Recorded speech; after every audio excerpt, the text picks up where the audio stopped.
Bonjour Madame Taillandier. Bonjour. Donc je vais vous laisser vous présenter. Oui, bonjour. Donc, je suis directrice de la délégation de la Somme à l'Agence régionale de santé des Hauts-de-France. Très très bien, très heureux que vous soyez présente parce que qui peut mieux porter le message d'une agence régionale de santé qu'effectivement la personne responsable au niveau d'un département de ces politiques finalement de santé orientées vers le sport santé.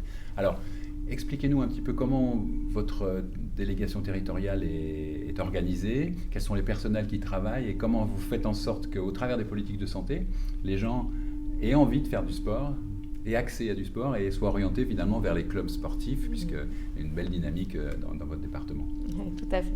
Donc, à l'Agence régionale de santé, il y a effectivement la stratégie régionale sport-santé en déclinaison des stratégies nationales.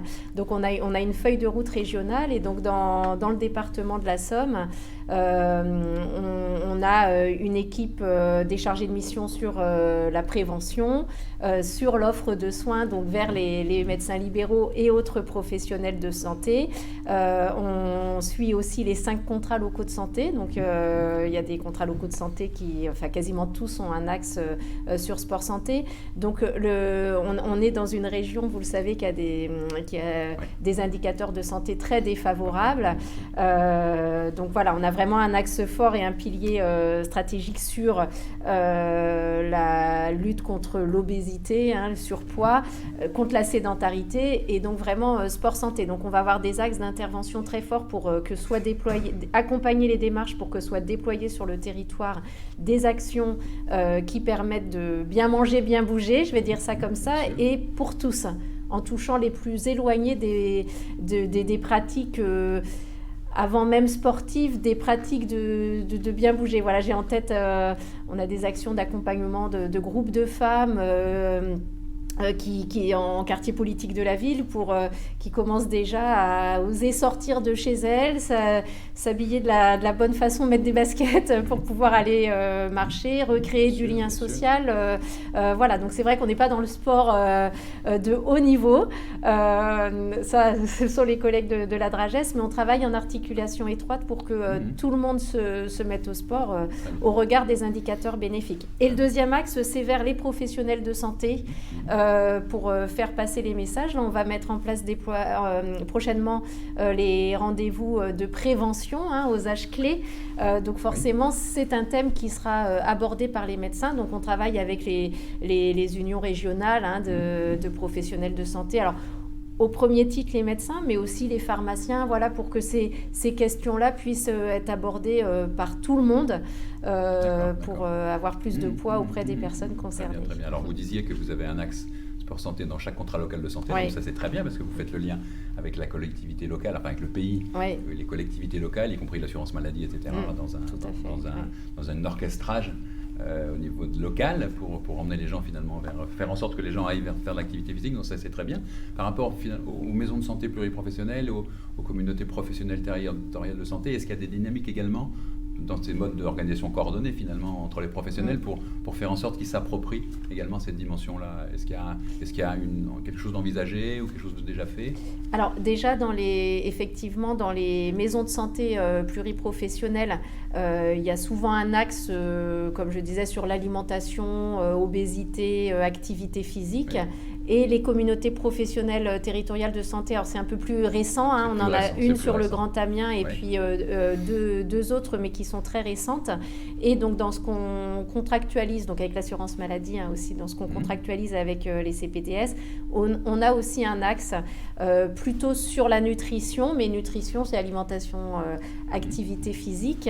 Voilà. Après, on travaille ces points-là avec eux par rapport à la culture aussi de thérapeutique non médicamenteuse. Voilà, on sait. Après, dans un contexte plus... tant qu'il n'y a pas de remboursement des actes, voilà, c'est souvent ce que les professionnels nous indiquent, qui n'ont pas forcément le temps. Mais je pense qu'avec les rendez-vous de prévention qu'on initie...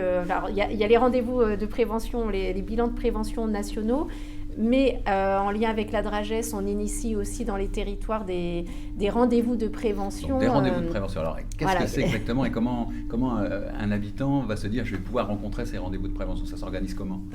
Alors, sur les territoires, il y a une communication, c'est principalement via les maisons sport-santé qu'on peut avoir. Je voulais partir bien sûr sur. Et dans la Somme, on a donc 7 maisons sport-santé. Donc voilà, on est en cours de labellisation. Donc on a une très bonne dynamique.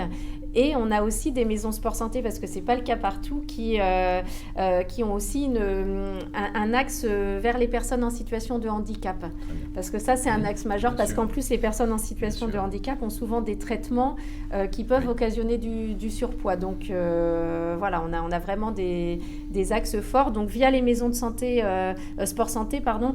Alors tout l'intérêt de le travailler sur le territoire avec les CPTS aussi, vous allez avoir des relais d'information et des conseils spécifiques portés aux personnes. Et par rapport à la conférence des financeurs pour la prévention de la perte d'autonomie des personnes âgées, j'imagine que vous êtes co-président avec le conseil départemental. Donc quels sont vos objectifs et comment faire en sorte que toutes les personnes de plus de 60 ans se disent finalement j'ai bien parce que j'ai 2 partenaires qui sont engagés là-dedans, plus leurs opérateurs, etc. Et comment vous avez envisagé ce développement? Oui, c'est un axe important. Alors, c'est plutôt porté effectivement par les centres sociaux, Maison pour tous. Et on a un axe important sur la prévention des chutes. Oui. Donc, la prévention des chutes dans les logements. Dans le département de la Somme, c'est un des départements au niveau national, malheureusement, avec le plus grand taux de chute.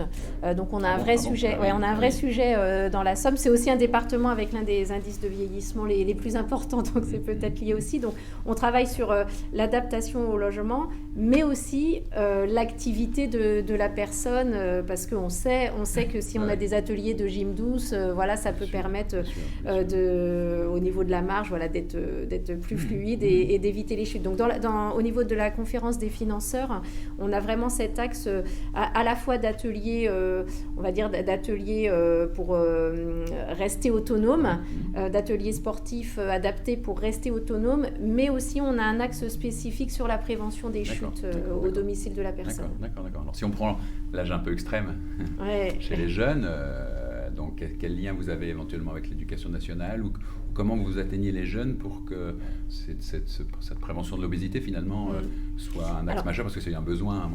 Oui, tout à fait. Donc on travaille vraiment étroitement bien sûr avec l'éducation nationale. C'est vraiment les dispositifs d'écoles promotrices de santé. On est vraiment dans un continuum. On sait, je vais enfoncer des portes ouvertes, mais on sait que le temps d'écran chez les jeunes peut être préoccupant.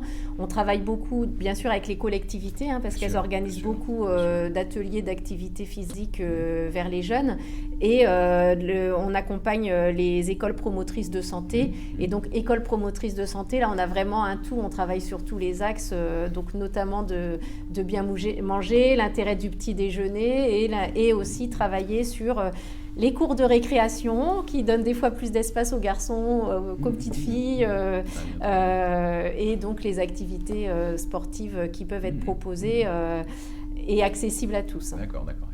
Et la future mère, puisque c'est un moment de la vie particulier où on peut prendre des bonnes résolutions par rapport à une pratique physique et sportive, est-ce qu'il y a un axe particulier par rapport avec la grossesse Non, alors sur notre territoire, comme il faut bien prioriser, alors les mères, elles sont priorisées plutôt sur l'accompagnement à l'arrêt du tabac, qui est quand même important sur les capacités respiratoires, et donc il peut y avoir des activités. Mais on a vraiment ciblé les personnes en situation de handicap, les personnes âgées et le plus jeune âge pour donner les bonnes habitudes. Mais c'est pas pour ça qu'il n'y a pas de... Par contre, sur les personnes les plus vulnérables et les femmes, encore une fois, qui au niveau cardiovasculaire paient quand même le plus lourd tribut et font moins de sport que les hommes culturellement. Et puis aussi, quand elles deviennent mamans, elles vont s'occuper du foyer, peut-être rogner sur le temps pour elles. Donc on initie par exemple des actions sportives où l'on peut avoir les mamans et les papas, d'ailleurs le mercredi après-midi, qui accompagnent leur enfant au foot ou autre, et qui pendant ce temps-là finalement, plutôt qu'attendre dans les gradins 3/4 d'heure, 1 heure que l'activité sportive de l'enfant se passe, on travaille avec les collectivités, avec les associations. On a plusieurs expériences, pas que dans la Somme d'ailleurs, où on va travailler avec le groupe de parents en disant est-ce que vous voulez pas un petit atelier, un peu comme on a fait ce matin, le réveil matinal, et comme ça, qui de fil en aiguille se rendent compte que ça peut être accessible.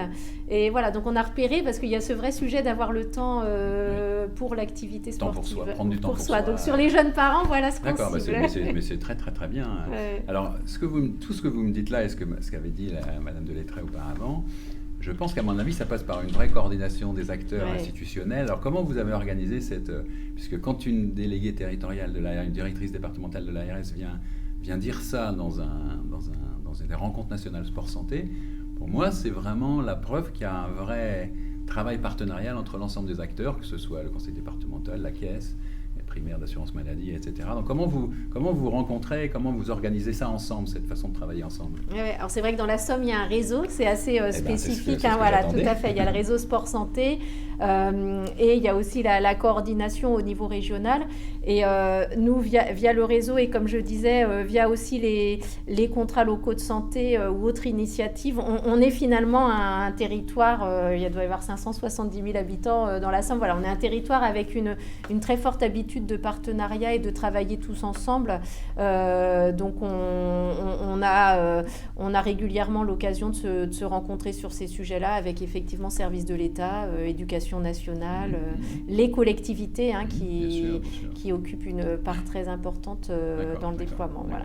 Et quand un club, un comité départemental ou une autre structure a besoin d'aller dire je veux travailler sur le sport santé, à qui elle peut s'adresser de manière générale Alors, je dirais que je pense que c'est le réseau sport santé. Voilà, après, comme on a l'habitude de travailler ensemble, quel que soit le point de sollicitation, on va nous renvoyer vers le bon interlocuteur. Merci beaucoup. Merci à vous. Merci à vous et puis bonne chance pour les futurs Jeux Olympiques et l'héritage après les Jeux Olympiques. Tout à fait. Merci. Merci à vous.